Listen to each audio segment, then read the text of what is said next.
कल वो मिली जो बचपन में मेरे भाई से खेला करती थी। जाने तब क्या बात थी उसमें, मुझसे बहुत ही डरती थी। फिर क्या हुआ, वो कहाँ गई, अब कौन ये बातें जानता है। कब इतनी दूरी से कोई शक्लों को पहचानता है। लेकिन अब जो मिली है मुझसे, ऐसा कभी न देखा था। उसको इतनी चाह थी मेरी, मैंने कभी न सोचा था। नाम भी उसने बच्चे का मेरे ही नाम पे रखा था। फिर कहीं उससे बिछड़ न जाऊं, ऐसे मुझको तकती थी।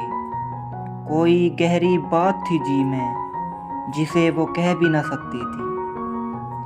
ऐसी चुप और पागल आंखें दमक रही थी शिद्दत से।